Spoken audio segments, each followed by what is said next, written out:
So let us now look at the Mann-Whitney test for comparing two independent groups. So what we did in the previous one was we had two independent group samples, but they were able to follow the normality and all satisfy all the assumptions. But if your assumptions are not satisfied, then we use the Mann-Whitney test. Let me open up the assumption chart and we will look at it once again together. So here is the assumption chart, and as you will see, as you can see, our assumption were our sampling distribution differences are normal, it is interval, variances, scores are independent. But if these are not satisfied, because we have our KS test has to have P is greater than equals to 0.05, the visual analysis of it and all of those things. But if those assumptions are not met, we use a Mann-Whitney test. A Mann-Whitney test is also a non-parametric one, which we will discuss as to why it is that kind of a test. So let's go back and look at the research that we have. So this research is about a neurologist that collected data to investigate the depressant effect of the drug ecstasy tablet. And so this researcher had two groups, two independent groups of 10 candidates each.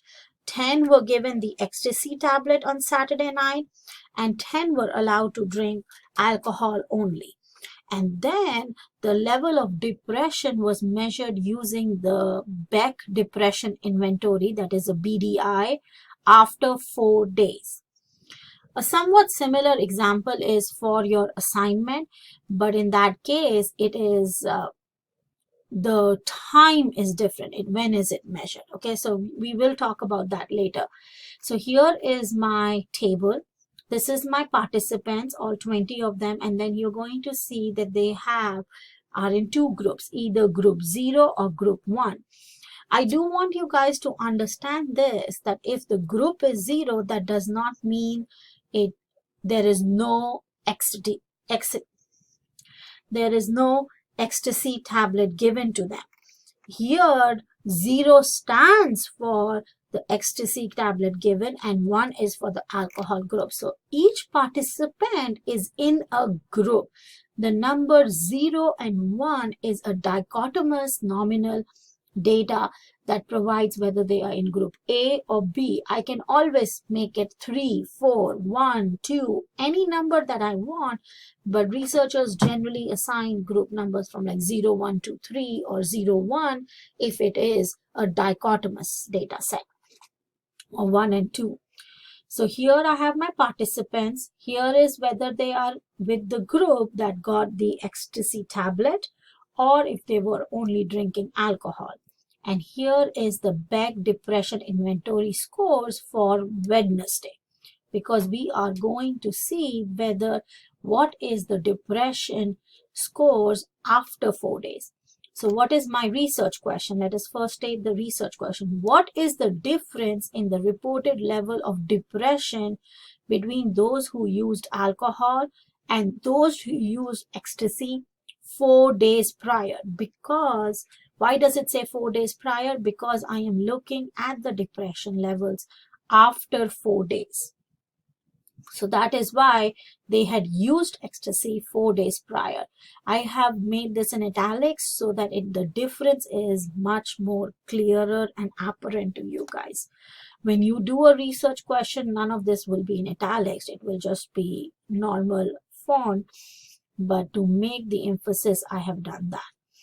So this is once again, our research is we have 20 participants, 10 that are in the one group and 10 that are in the other group. The one group is that taken the ecstasy tablet, the one group that has only alcohol.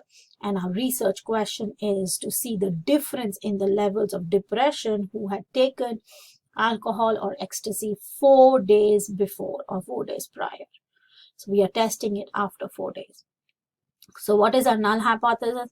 There will be no statistical difference in the reported levels of depression between those who used alcohol and those who used ecstasy 4 days prior. So there is no statistical difference. Is the same way we have talked about is the null hypothesis is mu1 equals to mu2, which means mu1 is the mean of the first one and mu2 is the mean of the second one. The mean of the BDI score, that is the Beck Depression Inventory score, represented by who used ecstasy, and the BDI score of population of people who used alcohol. So this is my null hypothesis. So my alternate hypothesis, a non-directional hypothesis, will say that there is a statistical difference between the scores, the BDI scores, between who took alcohol and who took ecstasy. I can definitely make it a directional one to say whether mu1 is less than mu2 or mu1 is greater than mu2. But for this case, we are going to stick with a non-directional hypothesis. So we state our null hypothesis we have done. Now we state the criteria for rejecting the null hypothesis. So I will reject the null hypothesis if the p-value for the test is equal to or less than 0.05. This is again our level of significance. Alpha p is less than equal to 0.05. So to check our assumptions, I'm going to open up my data set. This is my data set. Let me show you the data set.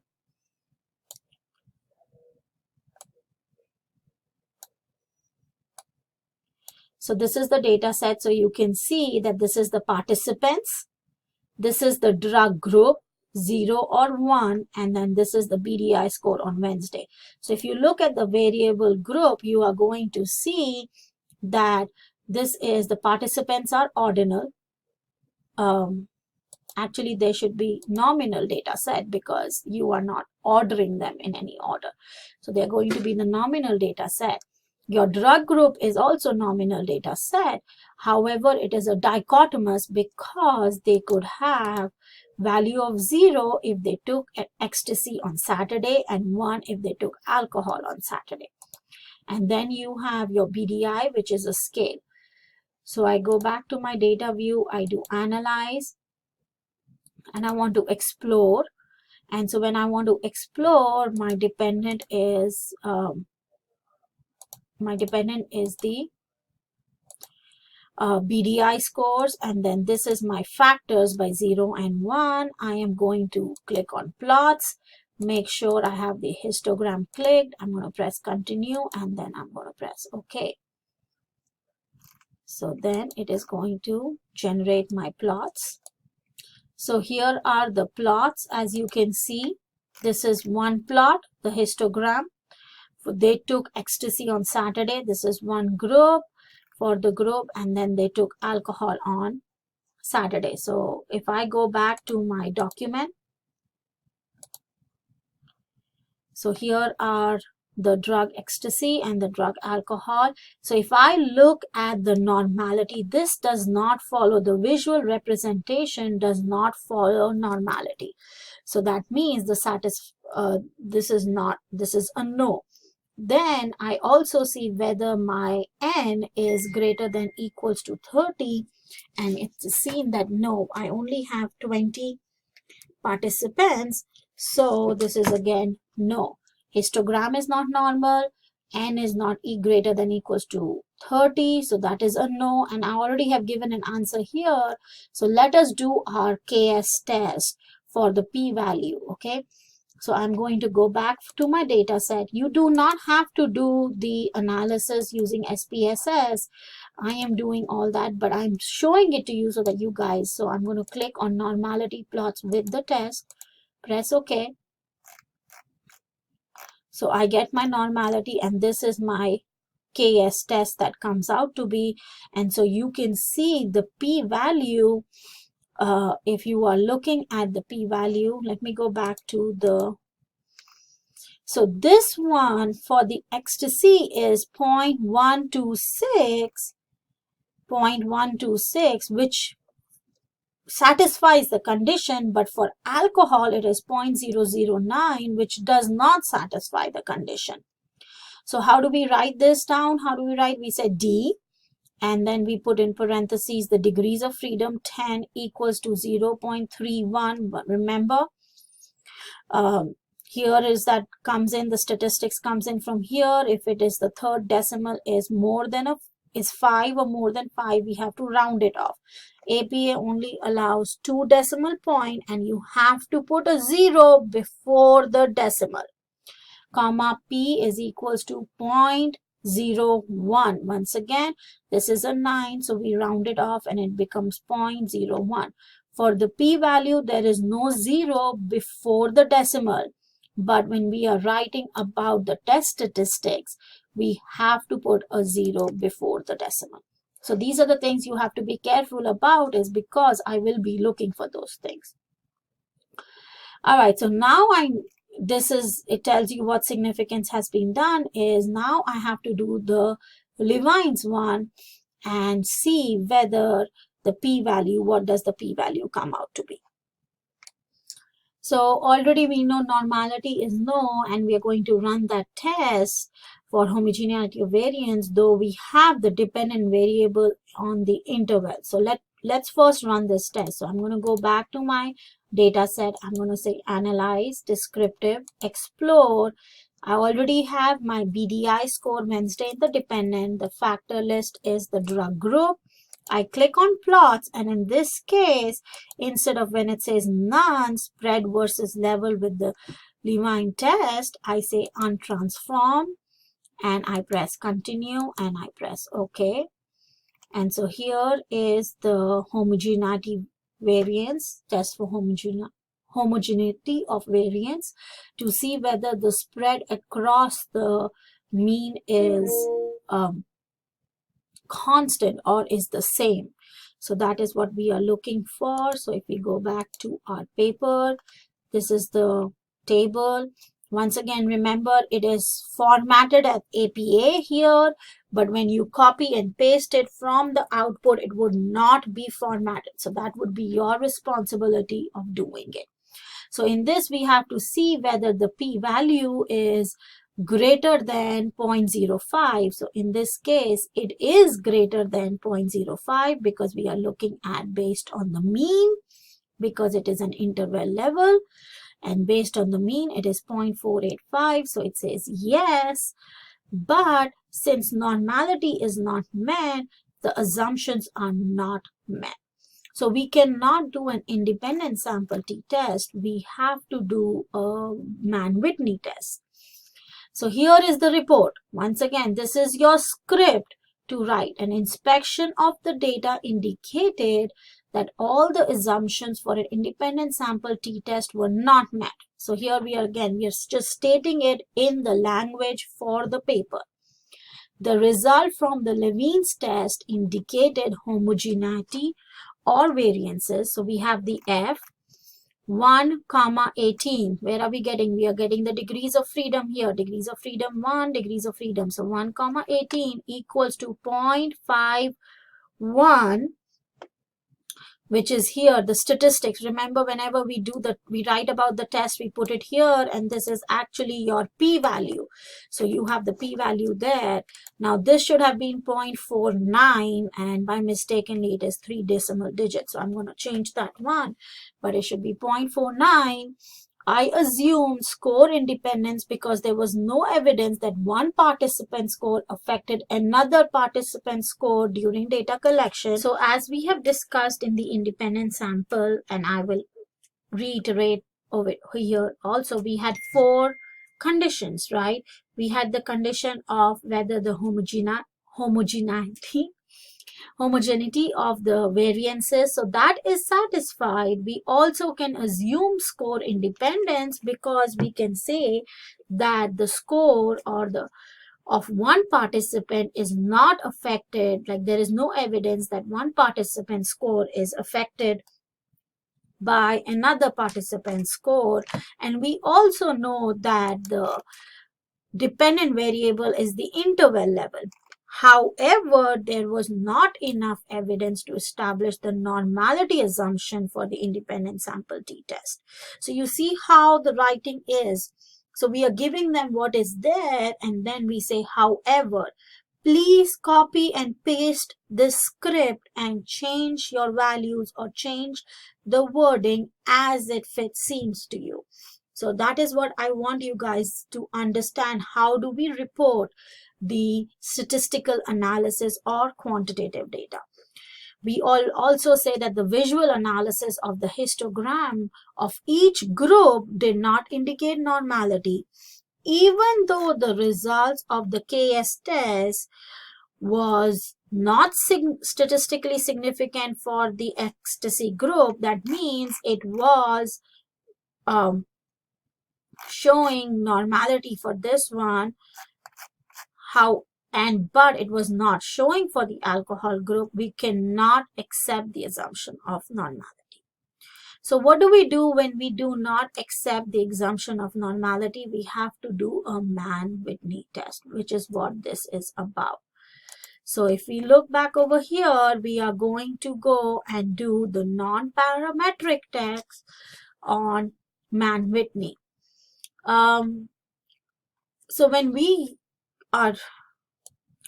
So basically, the Mann-Whitney test is when the data for the dependent variable collected has to be at least at the ordinal level. So see, here is the difference. For an independent sample t-test, we knew that the dependent variable had to be a scale or a ratio.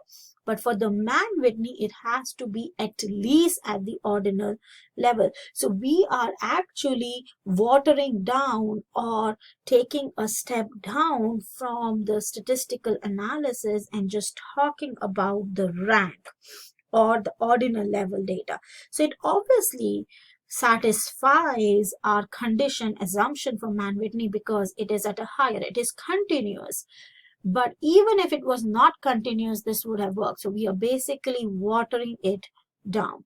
So let us open our SPSS. So here is the SPSS file. Here is the data in SPSS. As I have said earlier, you do not have to do SPSS.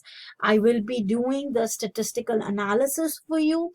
However, it never hurts to see how these analyses are done, and if you have SPSS, to play around with it. So I go to analyze. I am doing a non-parametric test because I have only ordinal, like I only need up to an ordinal type of data for my dependent variables. I go to legacy dialog, and then I do the independent sample because this is independent sample. So as you can see, I'm going to move this all back so that you guys can see what I did. So I move my BDI to the test variable list. I move the drug to here, and you can see question mark over here. So I have to define the group. It is 0 and group 2 is 1. Those are the values that I've given. I click on Mann-Whitney and then I press OK. So here is my Mann-Whitney test that opens up, and here is the test statistics. So if you look back in your file, you have the text statistics. Remember, it is at both ends. It is justified when you do APA. And so over here, if we look at it, my Z value is negative 3.484, and look at the significance level, that is 0.000. Now it's never 0. Remember how we've talked about it, that there should be a 1 somewhere.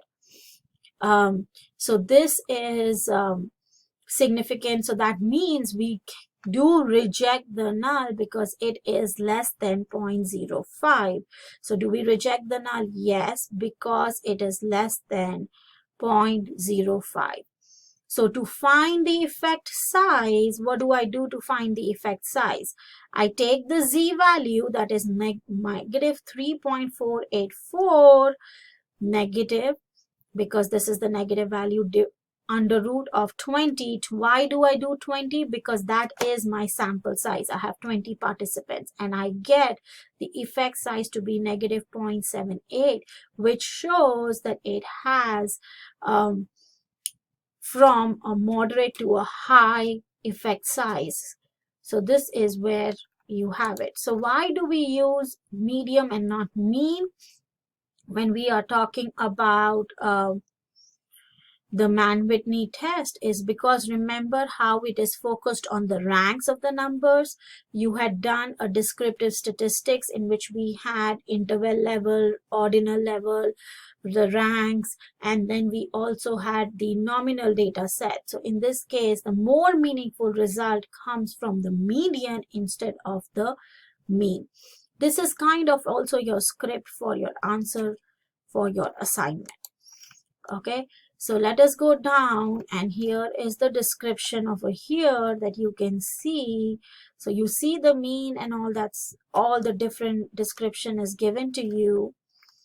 So let us write the result. So what is most important is this. We are using median here. Okay, we are not using mean for a Mann-Whitney test. So here is my median. Right over here is the median for the ecstasy group. And here is the median for my alcohol group. So depression levels given by the BDI score, because I'm looking at the depression level and which inventory it is giving it, given by the Beck depression inventory score, given by that score in ecstasy users, MDN, because it is median, and remember it is italicized, equals to 33.50, were greater than depression levels, because this is greater than depression levels in alcohol user, for median to be 7.54 4 days after the drug was taken. This difference was statistically significant.